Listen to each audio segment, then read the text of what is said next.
I'm Allie and welcome to When the Snow Falls, a web show where different speakers tell their own personal stories involving mental illness. Today's story comes to us from Ivy, and some possible triggers in her story may include suicide, depression, anxiety, family dysfunction, and sexual assault or rape. As always, we ask you to be mindful of any personal triggers that you may have while viewing this story or any other in the future. Once you're done watching the video, we encourage you to submit any questions you may have for Ivy through our blog at snowfallstogether.tumblr.com. And please follow us and share and like and reblog this post anywhere that you can and help fight against the stigmatization of mental illness. Thanks, and here's Ivy. Hi, I'm Ivy, and my story begins with the fact that I've always had a dysfunctional family. I remember being really young, and my older sister would bring me to our neighbor's house just to escape the screaming from my parents fighting. So, needless to say, they got a divorce by the time I was 7, almost 8. And this caused my mom to fall into a really, really deep depression. And she would say these really horrible things to me about my dad, how he would beat her and how he would rape her, and things that an 8-year-old girl really just didn't need to know about her dad. And these things really caused me to change my view of my dad and how I saw him, and really hurt my relationship with him because I hated him. I hated him for what he did to me, for what he did to my family, what he did to my mom. And I grew pretty distant from him. And because my mom was so depressed, she started losing a lot of weight. And I remember being able to count her ribs as she got dressed in the mornings. So because she was so deep in this depression, she really just couldn't take care of me and my sister the way we needed her to. Don't get me wrong, she would, take us everywhere we needed to go. She would, see us onto the bus in the mornings and things like that. But emotionally, she really couldn't be there for us. So by the time I was 8, I was emotionally erasing myself. So this caused me to fall into a really deep depression as well, even though I was only 8 years old. And my mom threw me into counseling because, and my sister, she figured, we both need counseling because they're going through divorce. And I absolutely hated it. I went through 2 years of counseling and saw 2 different therapists. And by the end of it, I pretended I was cured and I refused to go back. My first counselor, I remember, she would make me act out and practice conversations with my dad on the phone with toy phones and toys in general. She would make me play with a bunch of toys, and I was starting to grow up just a little bit, so it really just didn't work for me. And because I was so young and because I was thrown into the counseling against my will, I didn't know that there were other kinds of counselors. There were other types with different counseling methods. So I just absolutely hated it and didn't go back. And but eventually I did move to my dad's house. And I suppose it was mostly because I was searching for this family that I never really had, even though I did resent him. And at first, everything seemed great. By this time, he had remarried to my stepmom, and she has 3 daughters that she had with her previous husband. And they were all, members of our family after they got married. So by this point, I had a lot of siblings. And it was great because there were people, and there were dinners, and there was laughing, and it wasn't this depressing black hole. It was lively, and it was good. But when I was in 9th grade, my stepmom had this really horrible motorcycle accident, and she got a shoulder injury that really hurt her mental health.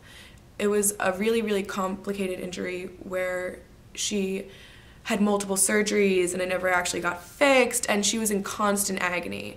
And this caused her to really act differently than she normally would. She would say things she didn't mean, she'd scream, she'd start fights, and it really weighed down on us. And then it affected all of our mental health, and it really, really hurt the family. So I remember nights where I just couldn't stop crying because of something that she or my dad had said, or times when the reason I realized I couldn't focus on my homework was because people were screaming too loudly.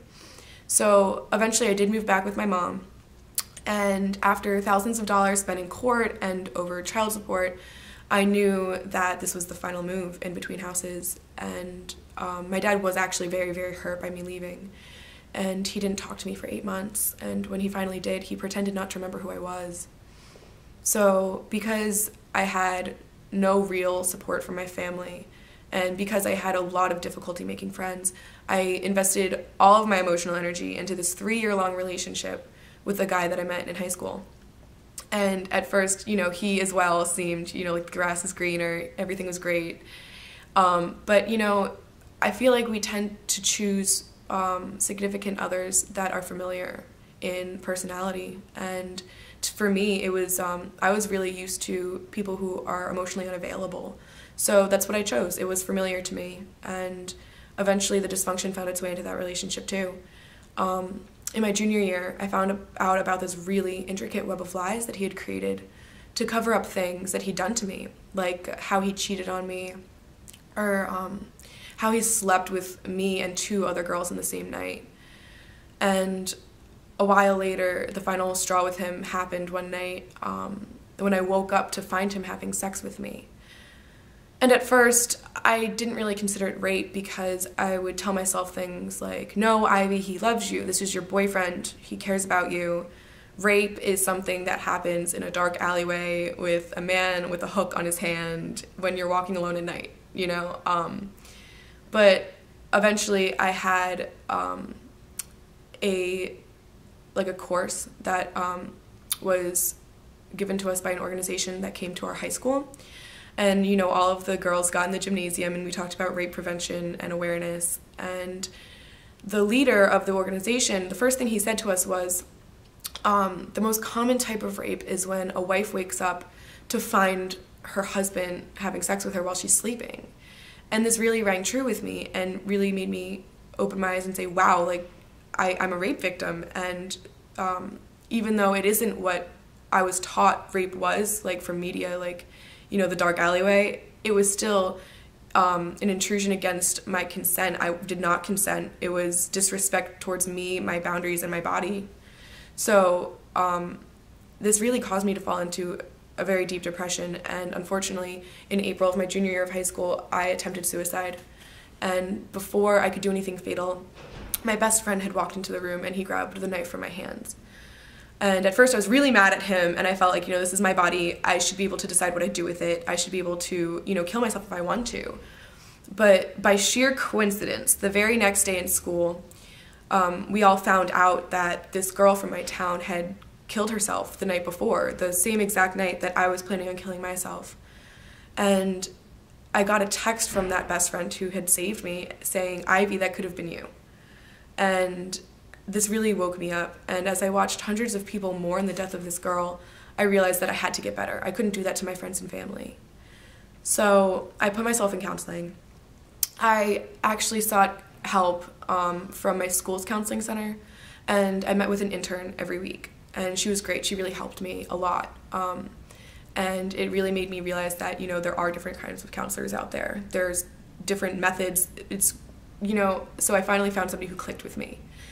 And at first, it really didn't help as much as I wanted it to. I didn't make as much progress as I wanted. And that was mostly due to the fact that I couldn't break up with my boyfriend.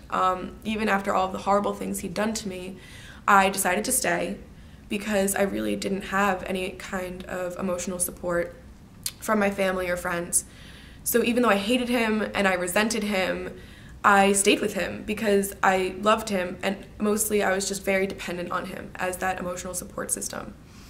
But, you know, after working with my counselor every single week, I finally found the courage, after several failed attempts, to break up with him for good and cut off all connections with him, no contact with him whatsoever.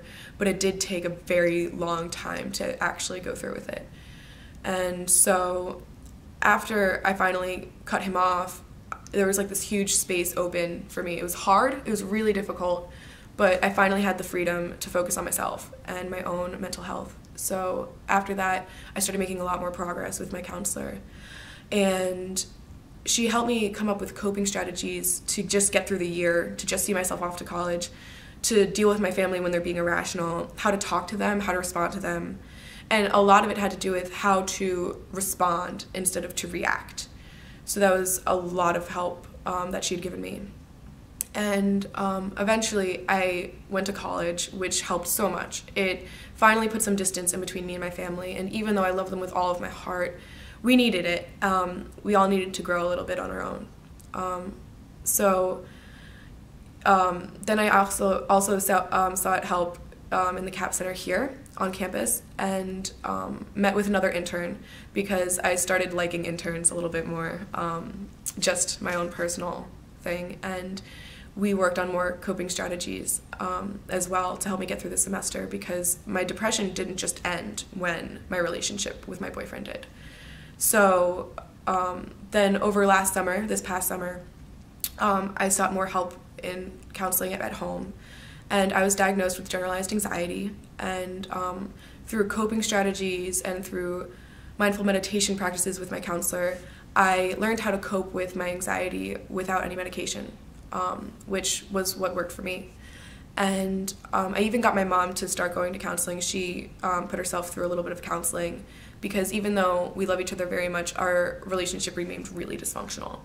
And she's been making vast improvements. It's not perfect. It's not something I even enjoy being around most of the time, but it is better. It is definitely better. And so that's as far as my treatment went. And I'm not really here to say, you know, after treatment and after going to counseling, everything's great and that my life is peachy and that it's perfect, because that would just be a lie. I still deal with my depression about my past and anxiety about my family.